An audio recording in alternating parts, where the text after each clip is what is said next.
सुइजारलेण्डनिफ्राय जों फैदों दै सुइजारलेण्ड देश जोङो बड'लेण्ड माने सुइजारलेण्ड नंगौना नङा दा सुइजारलेण्डनि देशनिफ्राय जों फैनानै जों नुफैदों जे आक' प्रमद बर'आ गामसा गाननानै न' बड'लेण्ड नो रेस होननानै आन्दलन खालामनो दरकार दङ नहलेब्ला बड'लेण्ड जायालासिनो आरो सुइजारलेण्डआ असम्भब बाथ्रा बिनि थाखायनो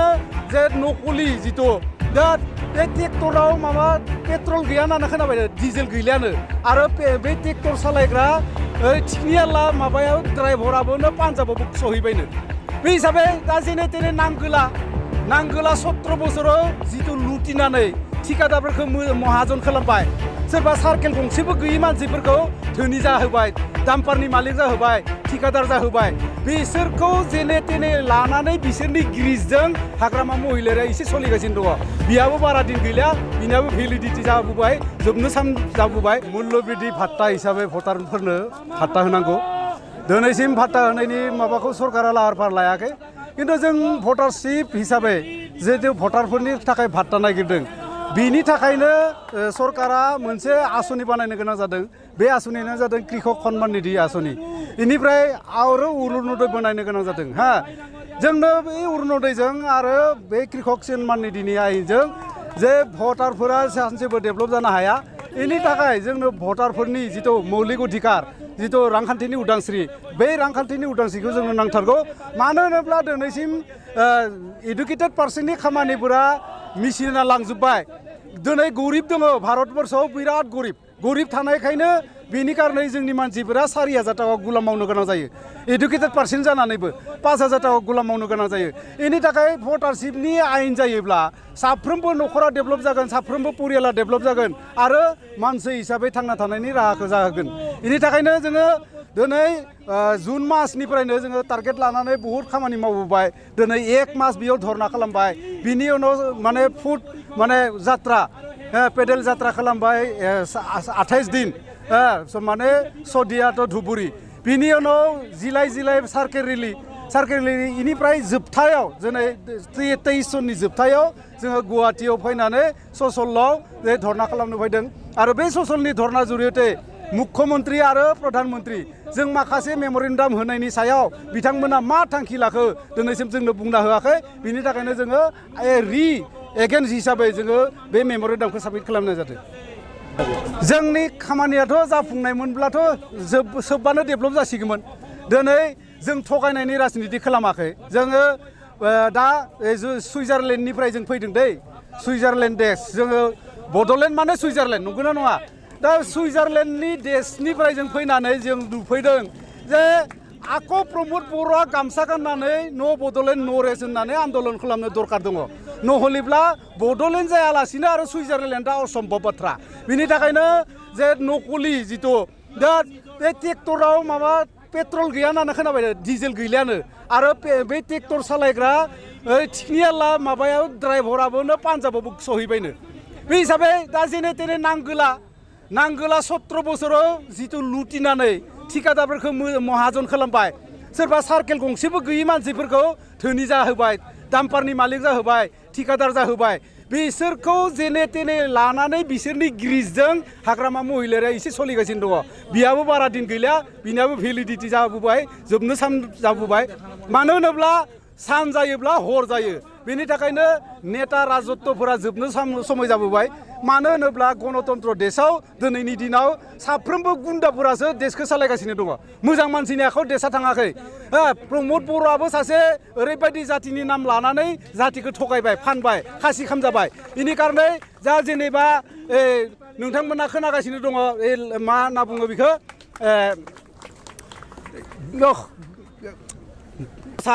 गार्लसा मोना जिथु उग्रपन्थी उग्रपन्थीनि आखायाव देखो एगारनाबालाय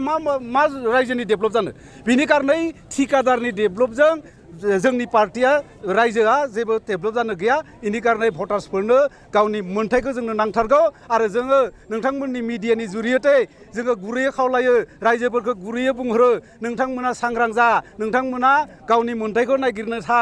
गावनि मोन्थाइखौ नागिर नहलेब्ला इयुन जेनेरेसनाव इयुन माने जोंनि सेंग्रा सिख्लाफोरनि खामानिया गासैबो जोबनो हमलांबाय जोंनि सेंग्रा सिख्लाया बांगालराव थांनानै केरेलायाव थांनानै सोरदोबा फुथार जाबाय सोरदोबा सेथार जाबाय आरो जिथु जोंनि मोन्थाय बेखौ मोन्थाय मोननोब्ला जोंनि न'खरावनो थानानै आजादि संसार सलायनो हागोन आरो बै अधिकारखौ जोंनो नांथारगोन नोंथांमोननि जोंनोथ' जे नेतायाथ' जिहेतु बानायखाया नेताया जादों ठिकादारनि नेताया जादों पुजिपुतिनि काठपुतलाफोरा बानाया खिन्थु जोंनि आयेनखौ जों बानायनो थाखाय साफ्रोमबो भटारानो दावगाना फैनांगोन आरो बै दावगाना फैनायनि जाहोनावनो जोंनि अधिकारा जों भटारफोरानो खालामना लानांगोन फैनानै प्रमद बर'आ बेखौ एसे एग्जाम्पल हिसाबैथ' एसेबाबोथ' मावखानांगोन पेकेज फैदों नालाय जिथु पेकेज फैयो पेकेजनि सायावसो बाथ्रा थायो बे बेथ' गावनि आखाइजों बा गावनि न'खरनि थाखाजोंथ' जेबो माबा खामानि मावनो हाया जेनेबा डेभलपखौ जों गासैखौबो लुगैयो प्रमद बर'आनो खालाम बा हाग्रामायानो खालाम डेभलप खिन्थु बेजों डेभलपनि जिथु सिस्टेम बे सिस्टेमजों रायजोआ डेभलप जानो हाया बेनिखायनो जोंनो बिथांमोनाबो जुदि रायजोखौ मोजां मोनोब्ला बिथांमोनाबो भटारशिपनि आयेननि थाखाय मानो बाथ्रा बुङा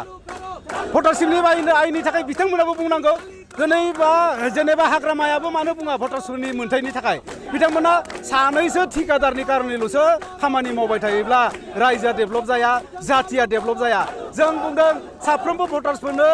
रांखान्थिनि उदांस्रि होयोब्ला जाथियाबो डेभलप जागोन मानसियाबो डेभलप जागोन हारियाबो थांना थागोन बेनो सरकारि खालामनायनि फोसावबाय बिनि सायाव नोंथाङा माबाफोर अबजेक्सन दं नामा अबजेक्सननि बाथ्रा जेबो गैया जुदि लिगेलिस्ट बा लिगेलिस्टखौनो जानांगौ आरो आनलिगेल बा आनलिगेल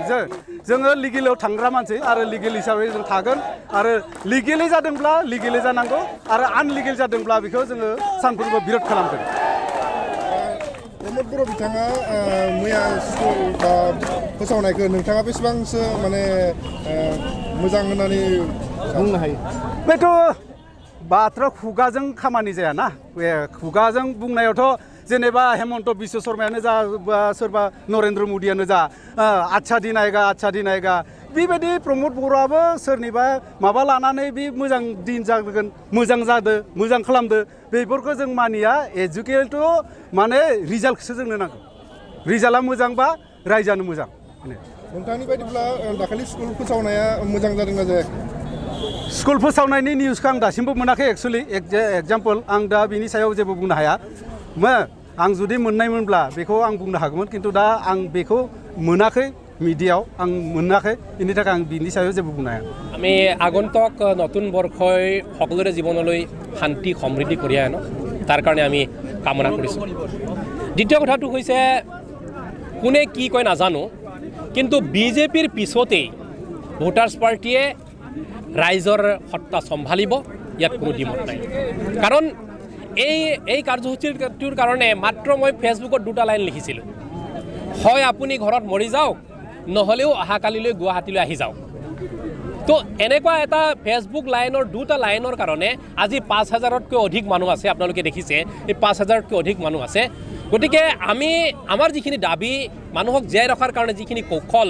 আৰু সাংবিধানিক যি প্ৰাপ্য ভোটাৰশ্বিপ দিবৰ কাৰণে যিখিনি আগ্ৰহ এই আগ্ৰহটো প্ৰতিফলিত কৰিবৰ কাৰণে আৰু মানুহৰ ব্যৱস্থাৰ উন্নতি কৰিবৰ কাৰণে মানুহৰ জীৱন ধাৰাৰ গতি ত্বৰান্বিত কৰিবৰ কাৰণে আমাৰ কৌশল আমাৰ যিটো এইম আমাৰ অবজেক্ট জনসাধাৰণে ভাল পাইছে আৰু সেই ভাল পোৱাৰ খাতিৰতে জনসাধাৰণে নিশ্চিত ৰূপত আমাক ৰাজসত্তাত বহাব আমি আশাবাদী আৰু আমি অসমৰ জনসাধাৰণৰ কাৰণে এক্সট্ৰা এখন মন্ত্ৰণালয় বিচাৰিছোঁ অসমৰ মানুহে বিশ্বত যাতে ঘূৰি ফুৰিব পাৰে শিক্ষা দীক্ষা ল'ব পাৰে বিবাহ পাশত আবদ্ধ হ'ব পাৰে বীমা কৰিব পাৰে আৰু কোনো ৰোগটোক নোহোৱাকৈ মানুহৰ নিচিনাকৈ মানুহৰ জীৱন যাতে কটাব পাৰে সেইকাৰণে এখন অসমৰ কাৰণে এক্সট্ৰা মন্ত্ৰণালয় গঠনৰ কাৰণে আৰু অখণ্ড ভাৰতৰ কাৰণে সেই সমূহ বিষয়বিলাক লৈ পেলাই আজিৰ সভাখন আমি আহ্বান কৰা হৈছোঁ এইটো গণধাৰণা পতা হৈছে সাংসদ নিৰ্বাচনৰ আপোনালোকে প্ৰাৰ্থী দিব নেকি নিশ্চিত ৰূপত দল কিয় কৰিছোঁ আমি সাংসদ নিৰ্বাচন প্ৰাৰ্থী দিবই লাগিব কাৰণ সেই কথাটো এটা কথা গুৰুত্বপূৰ্ণ আপোনালোকে জানে মহাভাৰত যুদ্ধখন আপোনালোকে আগত চাইছিলে মহাভাৰত যুদ্ধত কৌৰৱ ফলীয়া এটা আছিলে কিন্তু আধুনিক মহাভাৰতত আজি কৌৰৱ 2 ফলীয়া হ'ল কংগ্ৰেছৰ পক্ষটোত কিমানটা আছে বোলে 30টা নে 31টা আছে বোলে এওঁলোক কৌৰৱ আৰু বিজেপিৰ পক্ষত কিমান আছে 29টা নে 30টা আছে বোলে এওঁলোকে কৌৰৱ কংগ্ৰেছ আৰু বিজেপিৰ নিচিনা দুটা কৌৰৱৰ লগত আমি যুঁজিব লাগিব ভোটাৰ্ছ পাৰ্টিয়ে গতিকে এই ভোটাৰ্ছ পাৰ্টিয়ে দুটা কৌৰৱক পৰাজিত কৰিবৰ কাৰণে আমাৰ যিটো শক্তি সামৰ্থ্য তাৰ কাৰণে আমাৰ অকণমান কষ্ট হ'ব সেই কষ্টখিনি লাঘৱ কৰিবৰ কাৰণে আমি জনসাধাৰণক সহায় বিচাৰিছোঁ যে কৌৰৱ বধাৰ সময় হ'ল আৰু পাণ্ডৱে যুদ্ধ জিকিব লাগিব আপুনি প্ৰাৰ্থী হিচাপে উঠিব নেকি এইটো কি কথা নহয় যে মই দলৰ সভাপতি গতিকে মই প্ৰাৰ্থী হিচাপে বুলি নহয় মই পৰিচালনা কৰাৰ ক্ষেত্ৰত বা মানুহক কাক ক'ত